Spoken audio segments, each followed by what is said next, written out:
Chapter 21. Intimidating her. Mia headed towards Block 29, where she'd submit her project to Mr. Bennett. Though the story she was going to submit wasn't going to earn her as many marks as the one Diane had stolen, she hoped it would at least get her some bonus points for this semester. As she walked down the blocks, her mind wandered back to Diane's warning. The rich brat had marked the professor as her next boyfriend. However, one thing Diane didn't know was that Mia had no interest in taking the man. Though she admired him and even had a big crush on his eyes, she wasn't as delusional as Diane to dream of having such a man. She would be the last person on earth someone like Mr. Bennett would fancy. She was plain and ordinary, with no influential background like the other girls. She repeated the same set of faded jeans and shirts all over again. She had no fancy clothes, nor makeup. She couldn't help but even wonder how she would be able to afford the dresses needed for the upcoming school event. She had agreed to join, but now she was starting to regret that decision again. Perhaps she should just remove herself before it was too late. At least it was better to back out now than be embarrassed later in public. As Mia's mind was swirling with several thoughts, she wasn't looking at the way she was walking, nor did she realize she was about to pass by the office in Block 29, until she crashed into someone. The papers in her hands, as well as the ones in the person's hand, went flying around as she also started to fall backward from the hard impact of colliding with the person. However, before she could meet the unforgiving hard floor, the person was quick to pull her hand and draw her forward. She lost her balance and fell into the person's strong chest. Mia held her breath as she heard him mutter a curse. She dared not move, realizing whose chest her head was resting on. His expensive, addictive cologne wafted to her nose and she felt her throat go dry. She could feel his steady heartbeat against her ear, and when she didn't move away, he grabbed her shoulders and pushed her away from him. "There is no end to your clumsiness, Harrison. You are a walking disaster," he rebuked harshly as he glanced down at the important papers he was carrying a while ago, now scattered on the floor along with the girl's papers. He quickly bent down and began to pick them up before the girl would see what he had been carrying. He hated it when people interrupted his business, not to mention how he couldn't stand clumsiness. And this girl before him seemed to have all the qualities he disliked. Irresponsibility, always late, annoying as hell. He didn't know why he even asked her to bring her damn assignments to his office last night. All the students had submitted their assignments, but it seemed Miss Irresponsible had to have a special invitation to do hers. Neil saw as the girl also bent down to start picking up her own papers. Even her fingers were trembling slightly as she picked them up. However, he didn't give a damn about anyone's feelings for his harshness. He finished picking up his papers and stood up, counting if they were complete. He said, "You have 5 minutes to impress me with your project assignment." Then, he walked back into his office. Mia glanced at his office door as she picked up her last paper. She swallowed the lump of embarrassment in her throat and stood up. For some reason, his harshness seemed to affect her more than it was supposed to. She rarely let people's words affect her. He didn't like her, that was for sure. Well, she would stay out of his way after he finished supervising her project. Mia made sure to knock at his office door before entering, and she didn't open the door until she heard his permission for her to enter. As she pushed the door open, Mr. No-Nonsense was already busying himself with his computer. She could hear the rapid movement of his fingertips against the keyboards. His expression was stern and cold as he continued to type, as if the keyboards were his greatest enemy that deserved to be destroyed by his fingers. Such an ice cube, Mia thought as she sat down on the chair opposite him. Without even glancing at her, he spoke. "What story do you have for your project?" he asked blankly. Mia placed the papers she'd brought along with her on his table and said, "Here. It's a story about a man who got convicted for a crime he didn't commit. Before you ask how I know he is innocent, I did my research and dug into the case, and I came to the conclusion that he was innocent."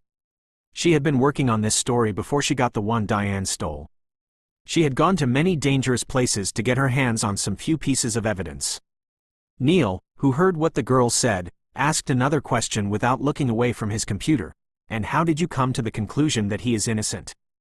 Neil couldn't help but think that irresponsible students nowadays would make up shit just to have a good mark, and this one before him was one of them. He didn't have to look at her project papers to know she was like every irresponsible student he'd come across in this school. Perhaps it was because he had a strong dislike toward every reporter that he couldn't trust their stories. The journalists in Zen City had made up crap about him because he'd refused to have any interview with them after he'd made a name for himself in the military. And the fact that his mission was in the journalism faculty did nothing to make him give a damn about their stories and laziness to find evidence before publishing it. Just like that beauty with no brains who claimed someone else's work for her own. Mia, who was being ignored by her supposed supervisor, took a deep breath to calm her nerves. She wanted to stand up and disconnect his computer so he would give her his full attention, but she dared not pass her boundaries with what she'd come to notice of this ice cube. He was a short-tempered man. Unless she was courting death, she had to remain seated. "Mr. Bennett, at least take a look at the papers and see for yourself what the evidence is. I worked hard and even trespassed into private properties just to get my hands on the evidence. I even entered a house filled with mighty dogs that looked ready to tear me apart. You should have seen how terrified I was when I thought they would kill me. I haven't published any of this evidence because I needed someone to supervise it first and see how corrupted our country's authorities are." She poured out her frustration in one breath. Even the ice cube finally stopped his typing and looked at her.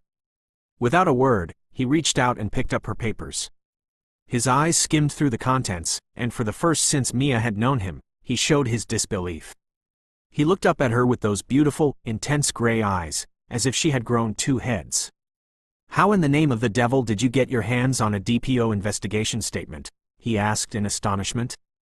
Mia raised her chin in confidence and said, "I told you I trespassed into a private property where I almost got ripped apart by the security dogs." She then proceeded to explain, "When we were given this assignment to bring up interesting stories worth publishing in the real newspapers, I wanted to put my best to secure my scholarship, so I did my research on this case that took place last year. I talked to the accused victim's wife while pretending to be a real journalist from a news agency."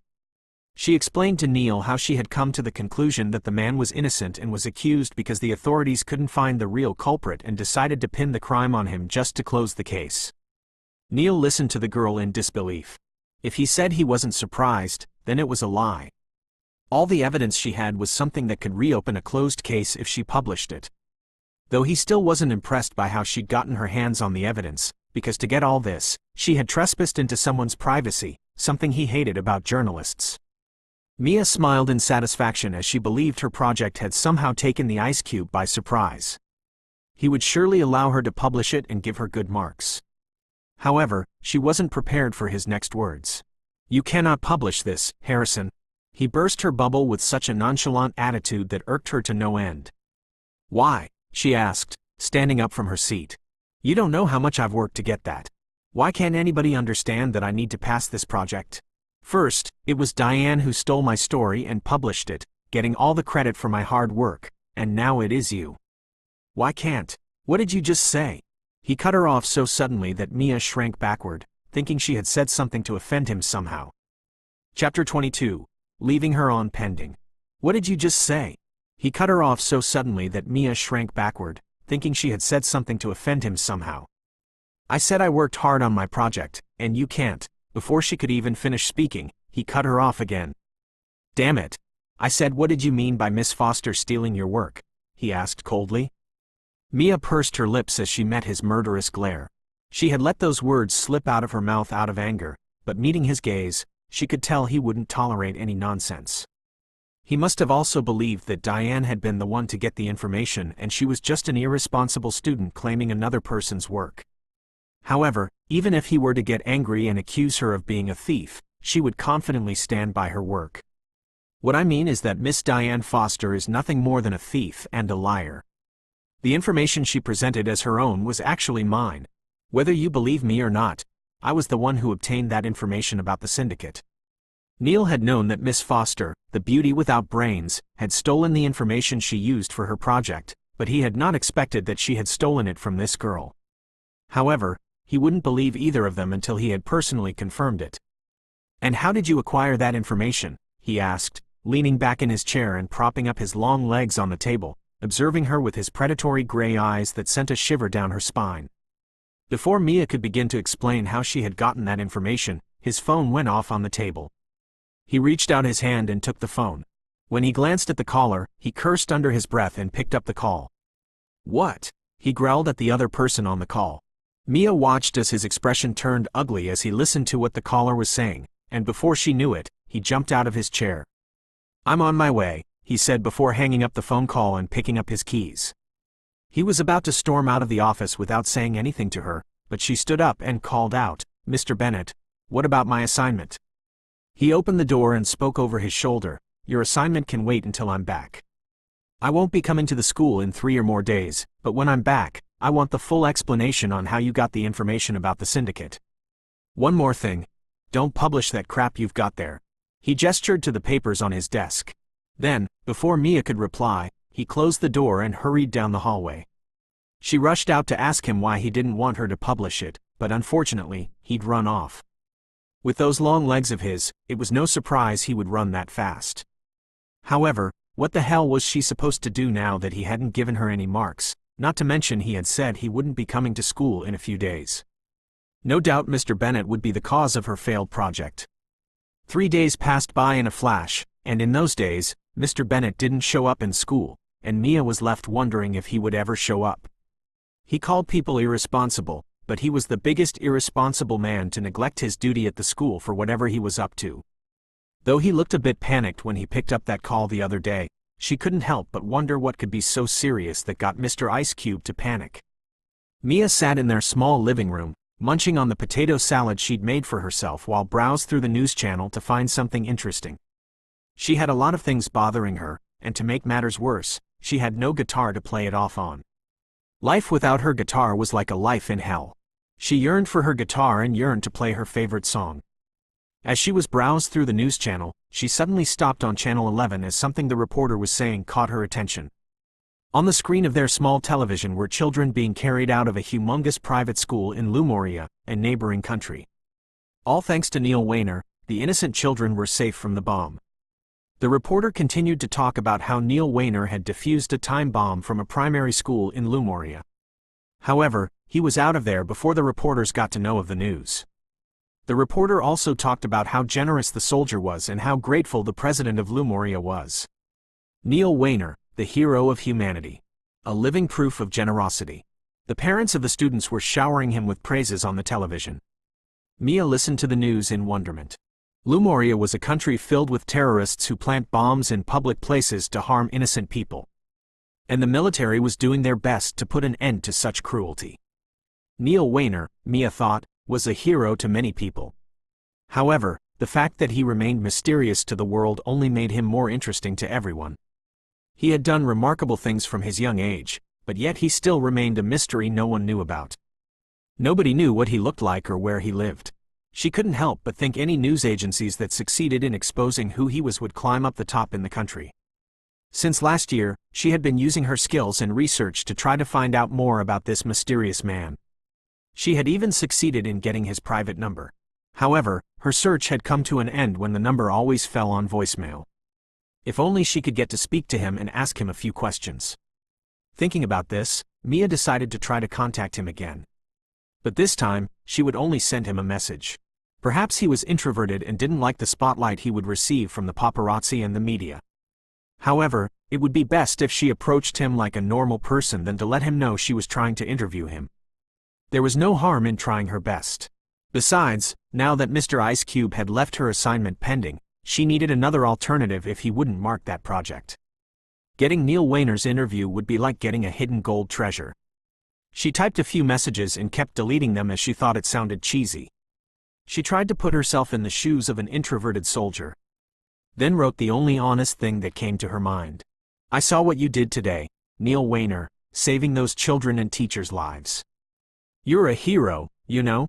I just want you to know that you deserve to be recognized for your heroic actions and you deserve more than you give yourself credit." After sending it, she dropped her phone when it showed the delivered mark. However, never in a million years did she expect Neil Wayner to reply to her message a few minutes after sending it. His reply was short and simple. "I don't need any recognition. I just did what anyone would do." What a generous man, Mia thought as she began to type another message to him. Chapter 23. Don't deserve it.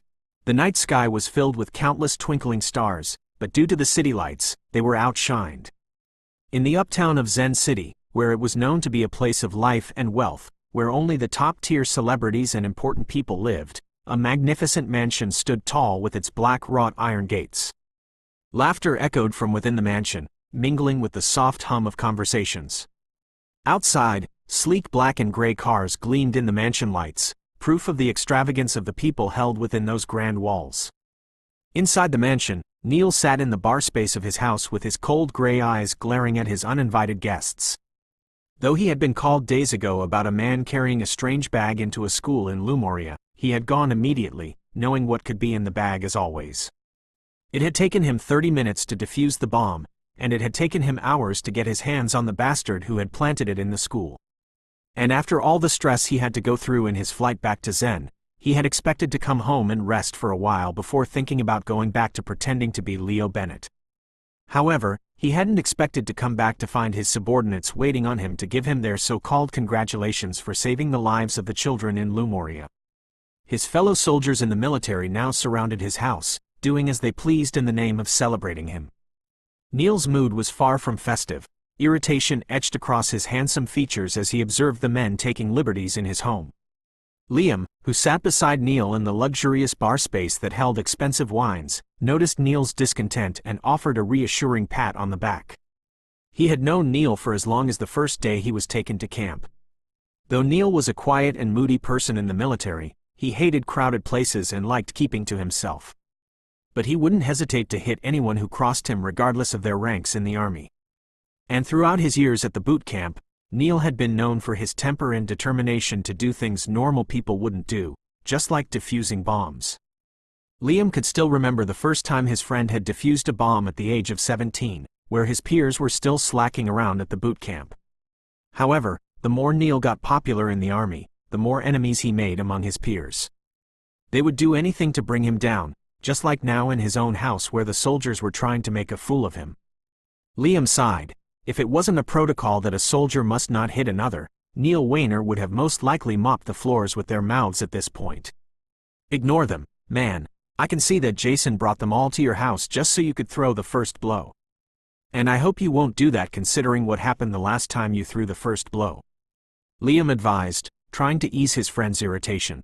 Neil's gaze remained fixed on the scene unfolding before him, where his subordinate, Jason, was deliberately doing and saying things he wasn't supposed to say.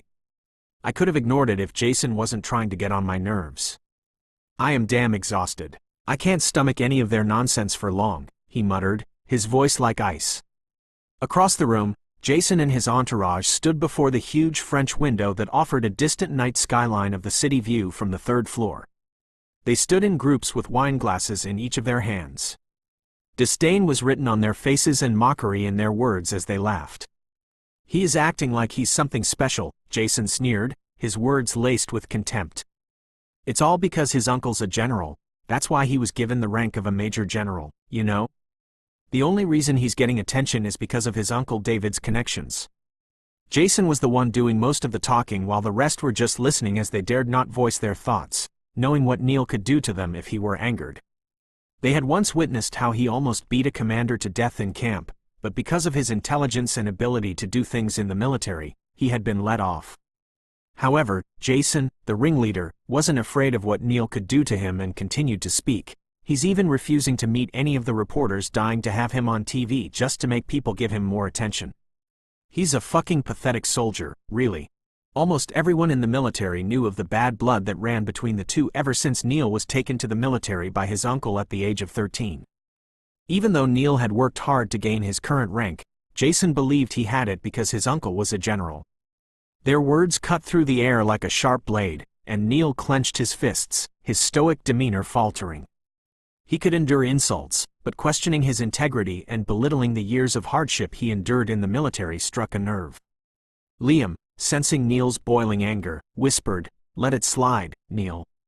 They're not worth it. Jason is just a loser trying to feed on your anger." But Neil, fueled by a mix of pride and frustration, couldn't let the insults stand. He rose from his seat and approached Jason and his group with long strides. Before anyone could react, Neil had pulled Jason by the collar and slammed his clenched fist against his nose. Jason lost his balance and fell backward, clutching his bleeding nose. Neil wasn't done and approached him again, but before he could throw another blow, Liam intervened, firmly holding him back. "Not worth it, Neil. Let him go," he urged, his grip steady on his friend.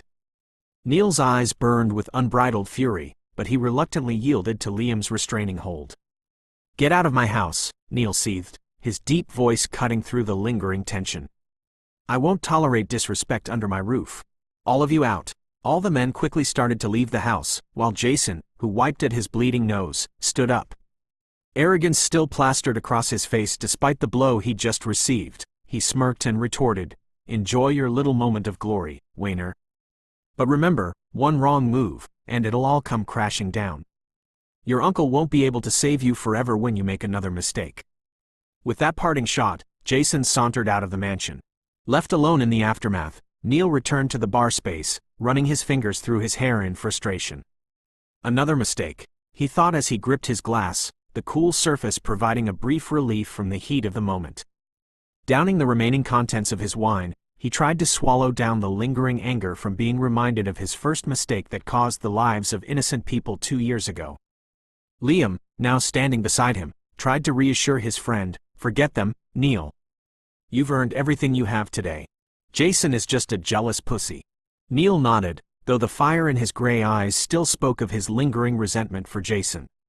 And after a few minutes, Liam also left after his phone went off. He said his goodnight to Neil and hurried out to go deal with his brat of a sister, who was causing trouble at some mall as usual. After Liam left, Neil was left in the humongous mansion alone. The silence pressed in on him as he continued to drown himself in alcohol. Though he owned this beautiful big mansion, he rarely used it unless he wanted to have his time alone to think. He was always at the camp or going around doing his job as a soldier. After his parents had been killed 15 years ago, Neil's life had changed drastically. Life hadn't been easy for him. He could still remember his 13-year-old self walking barefoot on the streets, looking for a place to stay and something to eat. He was a boy brought up in luxury, the only son of his parents. But that luxury was taken away from him on that fateful night he'd watched his father's head blow up from a bullet. Neil shuddered subconsciously as the scene flashed to his mind like it had just happened a moment ago. He felt his body begin to shake as his mind began to replay the scene like a broken record. There was blood everywhere on the floor. His father was lying in a pool of blood, and the man who had pulled the trigger stood over his body, laughing down at him. "No, please don't," he murmured to himself, clutching his head between his hands as if to block his mind from going back to that night. Despite the air conditioner in the house, he was sweating like a Christmas pig as he blocked his mind from revisiting that scene. He fell off the bar chair, still clutching his head. Neil didn't bother to stand up from the floor even after he'd successfully blocked out those haunting memories. Instead, he leaned his back against the bar counter and closed his eyes. Even though 15 years had passed, those memories would continue to haunt him until he'd brought Doc Kroll to justice and avenged his father and many others' deaths. Because of those haunting, damn memories that refused to leave him, he had failed an important mission 2 years ago that caused the lives of millions. Though people might think he was being mysterious just to keep getting the stupid attention he didn't even like, they were wrong.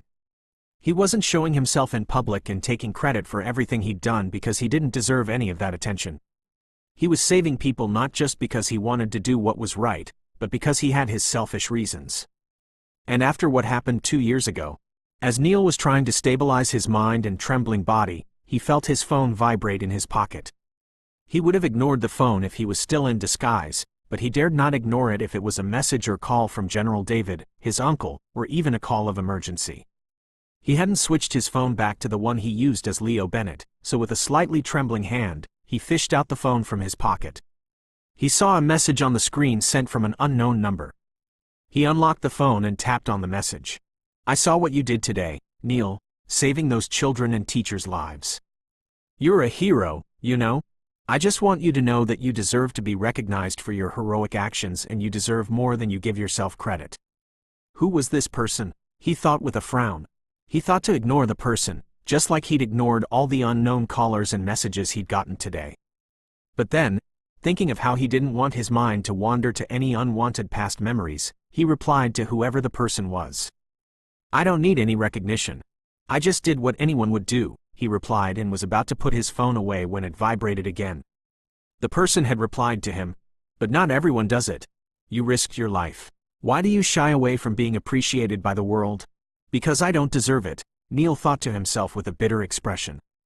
However, he replied to the person with, because every life is precious, and it's not about me. It's about making sure they have a chance at more moments in life, and more memories to share with their loved ones.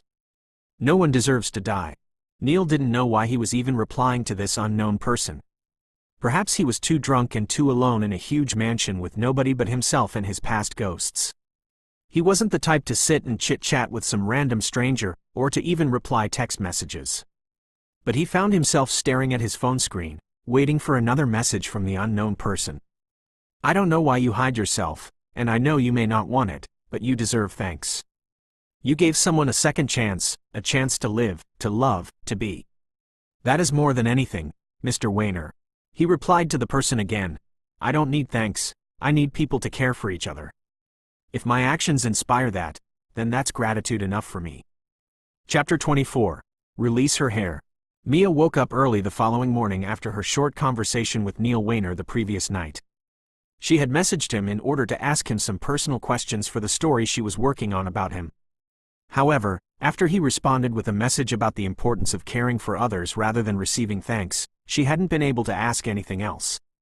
Neil Weiner, she thought with a faint smile, was a man with a golden heart. He was everything she wanted in a man, even though she had never met him. Nonetheless, she wasn't going to give up easily and would continue trying to secure an interview with him someday. She had been thrilled that he had replied to her messages the previous night and would have kept talking to him as long as he responded, but she was interrupted by a call from Rain. Rain had called, reminding her about the childhood photo she was to submit to Carlos for the school event. Thinking about the event only made her feel anxious. She had even wanted to withdraw her participation as she had no dress and knew the students wouldn't vote for her to be the school queen. However, the prize for the winner was something she needed to assist her mother. It was worth trying her best for. She would probably have to find a job that would pay her enough money to secure a dress. After what happened last time, playing guitar was out of the option to earn money. She would need to think of another way.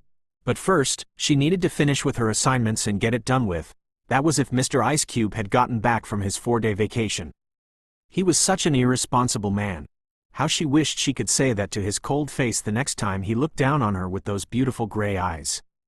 Mia retrieved the photo album to find one of her childhood pictures. She sat on the edge of her bed. She carefully removed a photo from its frame and ran her fingers across it. It was a picture of her younger self, taken on the first day they moved to Whispering Way Street. She was wearing a pink dress with her curly brown hair cascading down her little shoulders. It was one of her favorite childhood photos. I hope that gossip monger, Carlos, will return the photo to me. She murmured to herself as she put the picture inside her jeans pocket with so much care. She didn't have any other photos of her childhood taken before they moved to Whispering Way Street. Her mother had said they lost them in a fire that took place in their last residence. Sometimes she wondered why she didn't have the memories of their life in that other place they lived in before moving here. But then, perhaps she was too young to remember their life before moving here. Mia's thoughts were soon interrupted by a soft knock on her door. Owen's voice followed, asking, "Can I come in?" He rarely knocked or asked for permission before entering her room, but after their little disagreement a few days ago, he seemed to be cautious. They hadn't even spoken much after that day, and she was starting to already feel guilty. Mia nodded, granting him permission to enter. She knew Owen was only worried for her well-being. He didn't want her to be like the other girls in Whispering Way Street. Owen approached the bed and sat beside her. "Hey," he began cautiously, "are you still mad at me for being worried about your safety the other day?" he asked. Mia looked at him, hesitated for a moment, then laughed. "No, Owen. I can't stay mad at you for that long. You're my best pal." She hugged his arm and looked up at him. A warm smile softened Owen's handsome features, and Mia couldn't help but notice the spark in his blue eyes. Apart from her mother, he was the next most important person to her. He had lost his mother at a young age and lived alone with his drunken father in the next-door apartment. However, her mother had taken him like her own son and welcomed him into their home like one of them. He was more like a brother than a friend to her, Mia thought, unaware of the other person's heart. Seizing the opportunity of having her complete attention, Owen asked, "How about we go out on Saturday? Are you free?" Though he had loved her for years, he had no courage to tell her that because of how she treated him like a brother. However, he wanted to set it straight and let her know that he loved her not in a sibling relationship way, but in another way, and he was ready to upgrade their relationship. Oblivious to his intention for a date, Mia replied, "I'm not going anywhere on Saturday." "Good. I will take you out on Saturday then," he smiled. Mia grinned, "Of course, but only if you're paying for everything." Laughter filled the room as they both laughed. Arriving at school, Mia was greeted by Rain, who was grinning from ear to ear. She approached Mia and said, "Carlos is doing a good job at getting you voters in the other faculties." "Did you bring the photo I reminded you of last night?" she asked. Carlos wanted the childhood photo to prove to the voters that Mia hadn't done any surgery to her appearance and her beauty was natural. Mia nodded. "Yep. I don't know why you seem to be more excited about the event than I am. You should have participated instead of putting my name." Rain rolled her eyes at her friend. "I wouldn't stand a chance in hell if I participated. Who wants a girl with freckles and red hair? But look at you, even without any makeup and flashy dress, you still look stunning. So I think you are a much better candidate than I am. Besides, your victory is also mine," Rain remarked sincerely as they walked into the school hall. "Oh come on, Rain, you talk as if your freckles are something bad. You, my friend, are a living doll with those large green eyes of yours." Mia pinched her friend's cheek and they both giggled. Despite Rain's influential family background, she never once looked down on Mia like the rest of the students. The two had clicked the first time they met at the school registry. However, Rain was the kind to always downgrade her own appearance because of her freckles and red hair, which Mia found beautiful. "We have a voice training class today, we should hurry," Rain declared as she pulled Mia's hand. However, as the pair walked towards the voice training room, they came across Alaric along with his 3 friends exiting the hall. They were all talking among themselves, but when they noticed Mia and Rain, they stopped. "Oh, look who's here. Miss Plain Jane of the university and her carrot-top bestie," remarked one of the boys with a smug expression. While Mia wanted to ignore his remarks and walk away, Alaric stepped forward and grabbed her arm roughly. "Where do you think you are going, bitch?" He grinned darkly. "Don't think I've forgotten how you embarrassed me days ago in class. You think I will let you off after such a thing? You must have taken me for a fool." Mia frowned upon his words. She wasn't the one who sent him out of the class. She had even forgotten about the event until now. But it seemed his pride had been hurt by being chased out while she was allowed into the class. Considering how they all think of her as a nobody, he must have taken it to heart. "Let go of my arm." She tried to pull her arm away from his hold, but he only tightened his grip. "Not a chance. I have a score to settle with you in the storeroom," he said and began to pull her away from the hall and towards the janitor's break room. "Let go of her, Alaric." Rain tried to interfere, but his friends stepped forward and pulled her back. "Stay out of this, Carrot Top." Knowing Alaric's reputation in school for making out with girls in the janitor's break room, Mia began to resist. He was a spoiled young brat, who thought he could do as he pleased in school without being punished by anyone. There was once a time he raped a girl, but when the girl reported, he claimed it wasn't rape because she gave herself willingly to him. And the school counselor believed him and expelled the girl for accusing a man of rape. However, Mia wasn't that girl.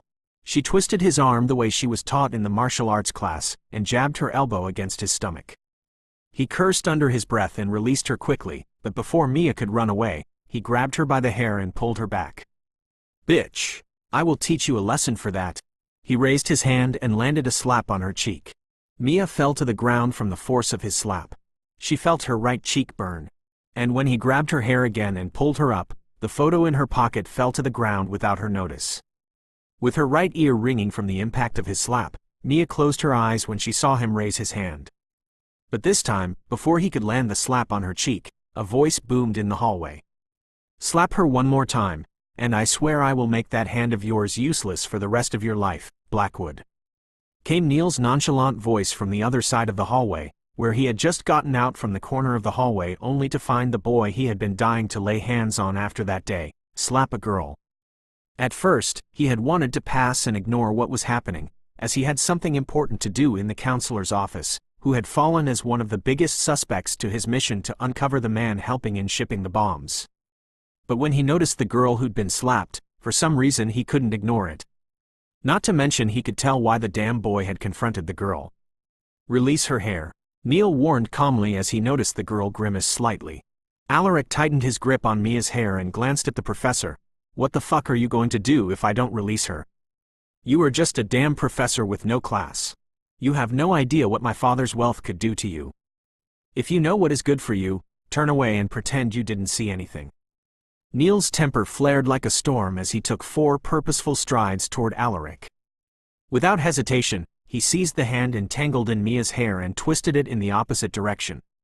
A cracking sound was heard along with Alaric's grunt. Satisfaction filled Neil as his fist met Alaric's nose with a resounding crunch.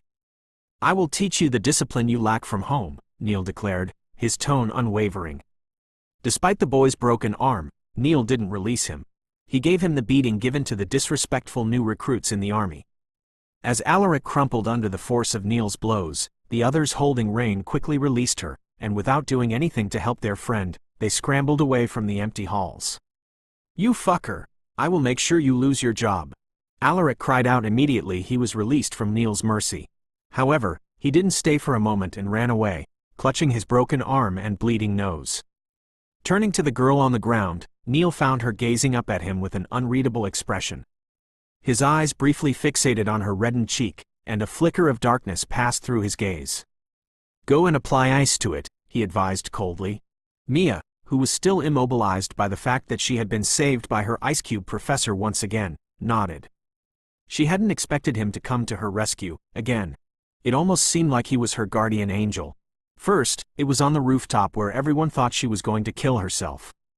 Second, it was the night she almost got raped, and now. Rain hurriedly helped Mia up and they left the hall while thanking the professor, who didn't even acknowledge their gratitude but stared blankly at them until they disappeared into the corner. After the pair left, Neil was also about to walk away to get back to his own business. But his eyes caught a glimpse of something on the ground, the photo that had fallen from Mia's pocket. His usual cold and blank expression transformed into disbelief as he picked up the image of a dimpled little girl in a pink dress. "Mimi," he murmured to himself, stunned. Chapter 25. The Girl in the Photograph. Neil entered the university counselor's office, where he had been summoned a few minutes after he'd left the hallway with the photo. He was greeted by the icy stares of Alaric and a man who seemed to be his father by the slight resemblance in their eye color. The brat's arm was already bandaged, and his handsome face looked so red and swollen, like a newborn pig. And Neil couldn't feel more satisfied at the outcome of his handiwork on the boy's face. He wished he had broken his teeth along with that darn mouth of his. He wasn't the kind to tolerate disrespect and foul-mouthed young men like this brat, who was obviously too spoiled to be a man. What a pity. The counselor, Mr. Harry Anderson, who was also one of the prime suspects for Neil's mission to uncover the man helping in shipping the bombs, sat behind his desk with a stern expression. He eyed Neil with disapproval. "Mr. Bennett, is it true that you are the one who did such a thing to Mr. Blackwood?" he inquired, the weight of accusation in his voice. Neil scoffed, a satisfied faint smirk playing on his lips. "Yeah, it's true. Maybe Alaric failed to mention what he did to deserve it." Alaric interjected quickly, his voice strained. "I didn't do anything to this fucking professor." "Watch your language, young man." The counselor gave him a stern look that made him amend his words. "I didn't do anything to him, he just came at me in the hallway and twisted my arm. This isn't the first time he has done this. He sends me out of his classes every time as well, like he fucking owns the school." Mr. Blackwood, a middle-aged man with thinning blonde hair and flashy green eyes, jumped to his son's defense. "My boy wouldn't lie. What kind of a teacher beats a student without cause? And who gave him the right to send my son out of his classes after all the money I invested in the university?" Neil leaned back against the wall, crossing his arms defiantly. "Well, maybe if your son wasn't such a pain in the ass, and if you'd given him some nice home training, he wouldn't find himself on the receiving end of my fists," he remarked nonchalantly as he looked at the middle-aged man whose face had turned red in rage. Men like this were the reasons their children were brainless, Neil thought. He had a lot of things on his mind that needed to be solved, but he had to stay here and listen to some middle-aged man defending his brat of a son. "Mr. Anderson, if you don't fire this professor from this institute, you will all pay dearly for this." Mr. Blackwood rebuked harshly as he stood up. Glaring at Neil, he said, "I will make sure you pay for this." "Calm down, Mr. Blackwood. The professor is not a permanent teacher in our institute. He is just a substitute. But rest assured, we will address this matter seriously." The counselor tried to reassure the enraged man, who seemed not to care and stormed out of the office along with his son, following closely on his heels. The counselor's stern eyes turned back to Neil, who still looked undisturbed leaning against the wall. He then said, "I will get back to you after we decide to find a replacement for you, Mr. Bennett, but you can no longer continue to teach in our institute." Neil didn't say a word and left the counselor's office, but when he returned to his own office, he cursed under his breath and slammed the door with so much force that it shook the walls. He couldn't leave the university without completing his mission, he just couldn't. He couldn't leave for a lot of reasons. He wanted to see the end of Doc Kroll and all his helpers hiding undercover, and he wanted to repay the world for his mistake 2 years ago. A mistake that wasn't known to the world yet, but once it became known, it would be the end of him as well as his uncle. Nonetheless, he still didn't regret hitting the boy. If he were to do it again, he would do it with so much pleasure. Neil ran his fingers through his hair as he began to pace around the office. He took his phone out of his pocket and sent a message to one of their military informants to look for a way for him to solve this. Neil wasn't good at solving things that didn't involve his fists. As he was thinking about a way to fix his mess that could call an end to his mission, his phone vibrated in his pocket. Neil recognized the number even before he picked it up. It was etched in his memory like a code of urgency. His uncle must have been informed by the informant. As he answered, his uncle, General David's, stern voice reverberated through the phone. "What have you done, General? You were supposed to stay out of anybody's business until you've uncovered the rat in that school." Neil stood straighter out of habit, as if the military discipline automatically clicked in, facing his uncle's reprimand. "Sir, I was..." General David's voice sliced through the line with military precision, cutting him off. "Major General Wayner, you were entrusted with a mission of utmost importance. Uncovering the rat in that school is the only way we can get our hands on the mastermind behind Doc Kroll. It's a directive that goes beyond personal desires. Do you understand the gravity of what you've jeopardized?" Neil tightened his grip on the phone, knowing what his uncle would say next. And General David surely didn't disappoint him as he reminded him for the 100th time. "Your parents' death should be a constant reminder of the stakes involved. You have to learn to keep your fists to yourself and stop slamming them on people's faces. I will fix this mess and let the school let you stay for as long as we've planned. This mission is paramount, and you will not let personal emotions cloud your judgment again." There was no familial warmth in the general's tone. Neil, accustomed to the strict military discipline of his uncle, unemotionally responded, "Yes, sir." General David's stern voice echoed through the phone, "You better, General. Lives depend on it, and we don't have room for mistakes. Carry out your duty, and remember the consequences of failure." The call ended abruptly, leaving Neil feeling even more detached from the only family that accepted him after his parents were killed. He wouldn't say he hated the man for always reminding him of his past and what would happen if he made a mistake, but sometimes. Neil's thoughts were cut off when his eyes fell on the photograph laying on his desk. He picked it up and stared at the girl in a pink dress. No matter how many years had passed, he would never forget the little girl in the picture. The girl with 2 braids that always ran around him like a little mischievous rat. The girl his younger self had sworn to marry when he grew up, not knowing when he grew older he would no longer believe in that bullshit called love and marriage, nor would he have the desire to see himself settle down with anyone. Xavier, look what I made for you. Do you like it?" An image of a little girl, no more than 5 years old, flashed to his mind. Her cute, smiling, dimpled face as she handed him an ugly-looking rag doll she'd made for him. She was always making things for him and trying to impress him, regardless of how much he told her to leave him alone. Though he didn't know her family, he knew she was living in one of the mansions next to their own mansion when his father was still alive. The day she warmed her way to his younger self's heart was when his dog died and he was sulking in the corner. But the little girl walked to him and gave him a hug while trying to console him with the promises of asking her mother to get him a new dog. His younger self had been embarrassed that a girl was consoling him and impulsively pushed her away. He hadn't expected his push to make her lose her balance and fall backward on her butt.